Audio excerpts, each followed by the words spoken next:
Hər birini salamlayıram əziz müəllimlər. Deməli bu video sizlər üçündür. Deməli bu videoda Günel müəllimə sizlər üçün maraqlı 5 sual izah edəcək MİQ-ə aid və nəzərinizə çatdırım ki, Günel müəllimənin MİQ və sertifikasiya dərsləri var və tövsiyə edirəm ki, qoşulasınız, çünki artıq neçə ildir bu işlə məşğuldur və kifayət qədər təcrübəsi var. Özü də imtahanlarda iştirak edib, sertifikasiyada 60 sualdan 59 bal var, yəni ixtisas 100%-dir. Eləcə də MİQ imtahanlarında neçə dəfə iştirak edib və ilk yerlərdə, yəni ikinci, üçüncü yerləri tutmuşdur. İxtisasları da orada maksimum yazmışdır. Yəni ən çətin illərdə belə və mükəmməl şəkildə dərslərini keçir. Qoşulub ilk dərslərdən, yəni ilk dərs sınaq dərsi kimi qoşulub baxa bilərsiniz, iştirak edə bilərsiniz. İndi isə müəllimə 5 sualı siz təqdim edərsiniz. İndi gəlin keçid alaq suallarımıza. Deməli, sualımızın birincisi verilib ki, 2x kvadrat minus 5x plus a tənliyinin kökləri filan aralıqda verilib, hansı ki -1-dən 2 və a-nın tam qiymətləri cəmini soruşur. Gəlin belə eləyək, biz bunu qrafik üsulla həll etməyə çalışaq. Biz bilirik ki, kvadratik funksiyada baş əmsalımız müsbət olanda a sıfırdan böyükdürsə, qrafik üzü yuxarı yönəlir. Və tutaq ki, bunun bir kökü x1, bir kökü x2-dir. Əgər bu funksiya -1-dən böyükdürsə kök, onda belə çıxır ki, bax siz -1 qiymətini yerinə yazanda bu funksiyanın işarəsi müsbət olacaq.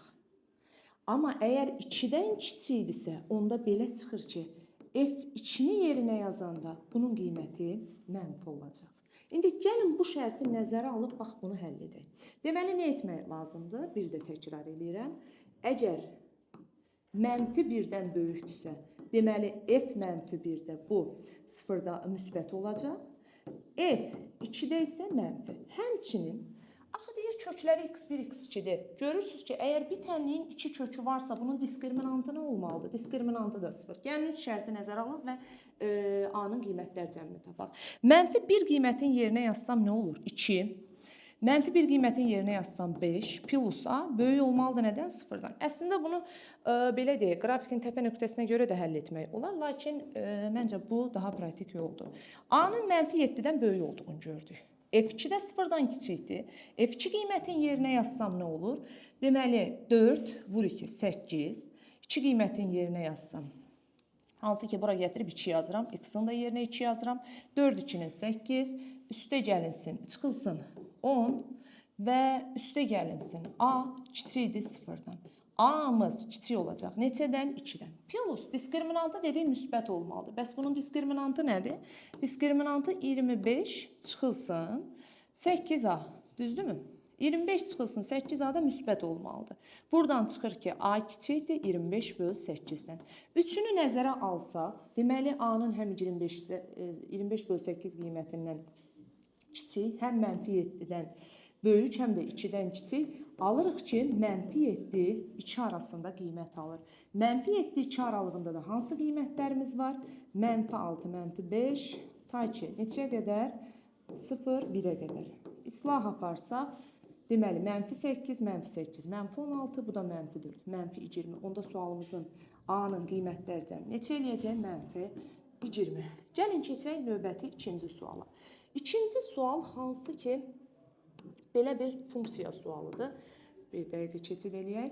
Funksiyalar, tərs funksiyalara aid belə bir sualın izahını vermək istəyirəm. Bu hansı ki, MİQ qrupları üçün yazdığımız sınaqlardandır. Deməli, f-in tərsində j(x) x plus 1-dir. J-nin tərsində f(x) x minus a minus 2-dir. Hər birimiz tərs funksiyanın xassəsini bilirik. Tərs funksiyanın xassəsini bilirik ki, f-in tərsində ab-dirsə, onda f(b)miz a-ya bərabərdir. Düzdürmü? Düzdür. O zaman gəlin bu xassəni bu funksiyalara tətbiq edək. Nə yazmalıyam? F-in tərsində j(x) budursa, f(x) plus 1-imiz o zaman j(x)a bərabərdir. Aydındırmı bu? Bəli. Davam edək. İndi digər funksiya üçün yazaq eyni qaydanı. Əgər j-nin tərsində budursa, onda j-nin özündə x minus a minus 2 bərabərdir f(x)a. Bunlar adi bildiyimiz tərs funksiyanın xassələri ilə yazıldı. Bəs daha sonra nə edə bilərəm? Tutaq ki, bir qiymət götürürəm x üçün. X üçün bir qiymət, məsələn, x-in 0 qiymətini götürsəz. X-in 0 qiymətini götürsəz bu nə olur? F1 olurmu? Olur. Sizə nə lazımdır? A-nı tapmaq. X-in 1 qiymətini götürsəz bu da J1-ə bərabər olur. sıfıra, daha doğrusu J0-a. Yaxşı, indi gəlin eyniləşdirmə aparaq. Mən burada nəyi tapdım? F1-i. İndi gəlin burada da F1-i tapaq və qiymətlərini əvəz eləyək. F1-i tapmaq üçün burada x-lara nə verməliyəm? 1 qiymətini verməliyəm. Gətirirəm x-lara 1 qiymətini yazıram. Baxın, deməli x-a 1 qiymətini yazsam olacaq. -1 çıx a bərabərdir F1-ə. İstədiyimiz bərabərlik bu idi. Çünki yuxarıda almışıq ki F1J 0-dır. Aşağıda almışıq ki F1J -1 minus a-dır. Onda buradan deyəcəksiniz ki J -1 çıx a müəllim nəyə bərabərdir? J 0-a. O zaman -1 çıx a-mız nəyə bərabərdir? 0-a və a-mız nəyə bərabər olur? -1-ə. Yenə də deyirəm, bunlar tərs funksiyanın xassələridir. Digərləri isə sadəcə bir qiymətlə bərabərləşdirib a-nı tapdıq. Gəlin davam edək 3-cü suala. 3-cü sual tipi sualları da siz demək olar ki, testlərdə çox gördüyünüz sual tipidir. Mənə 3 nömrəli sualda deyir fx funksiyasının təyin oblastı -1, 2-dirsə, fx kvadratı -1-in təyin oblastını tapın. Təyin oblast nədir? X-in ala biləcəyi qiymətlər, düzdürmü? Deyəcəksiniz ki, müəllim, x-in ala biləcəyi qiymətlər burada deyir -1 ilə 2 arasındadır. İndi sizdən nəyi soruşur? Sizdən x kvadratı -1-in ala biləcəyi qiymətləri soruşur. Yəni x kvadratı -1-in təyin oblastını. Necə ala bilərəm? Götürürəm x kvadratı -1-i. Nədir f-in təyin oblastı? -1, 2. İndi gəlin bunu həll edək, biz artıq funksiyamızın təyin oblastını tapaq.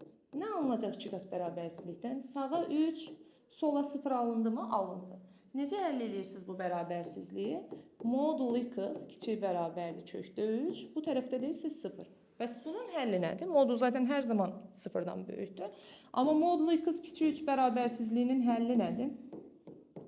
Mənfi kökdə 3 ilə müsbət kökdə 3.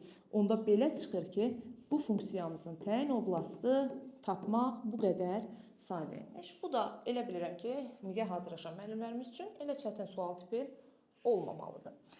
Davam, növbəti suala baxırıq. Deməli, növbəti sualımız 4-cü sual tanışdır.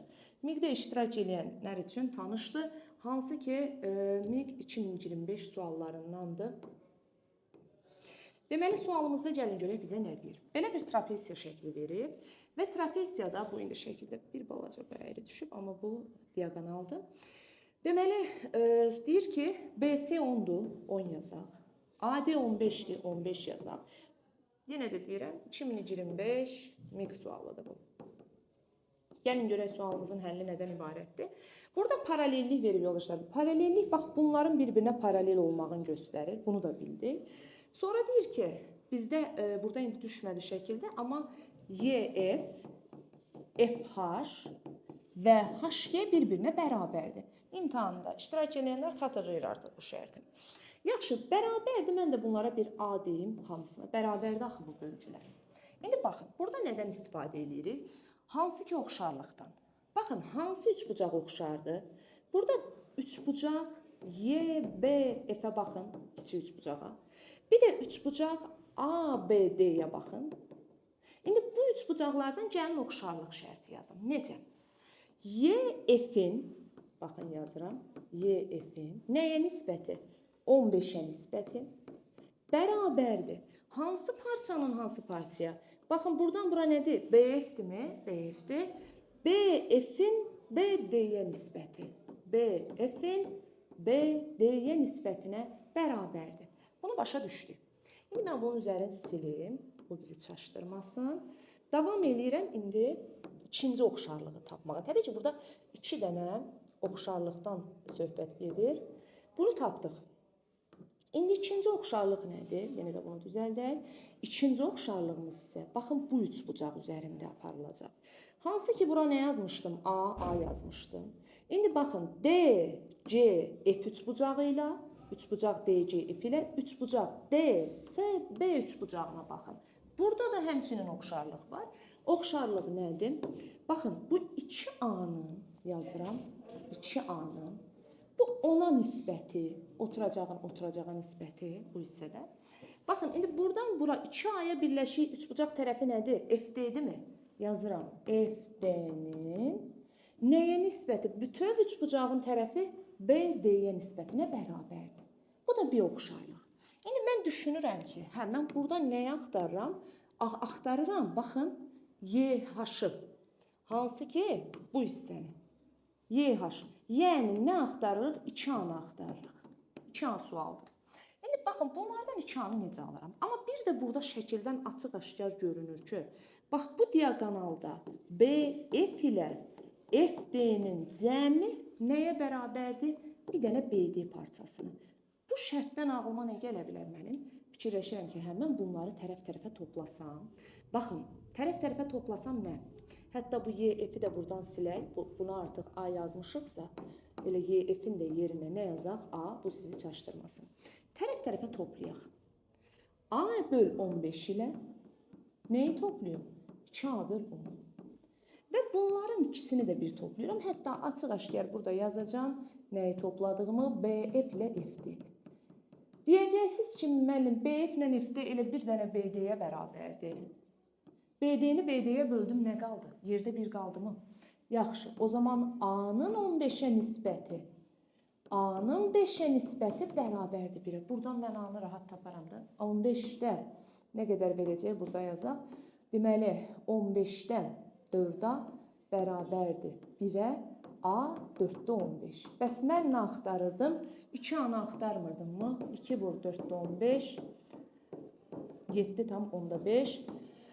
Artıq bu sualda elə bilirəm, yada düşdü. Son sualımız isə, belə bir sualdır, evli cütlük məsələsi. Evli cütlük məsələsi yenə dəfələrlə miqdə istifadə olunan bir sualdır bir də. Amma bugün gəlin bunu bir neçə üsulla keçək. Birinci üsulumuz odur ki, deməli deyir, bir iclasda oxuyaq əvvəl məsələni, 5 evli cütlük var. 5 evli cütlüyü belə işarə eləyə bilərik.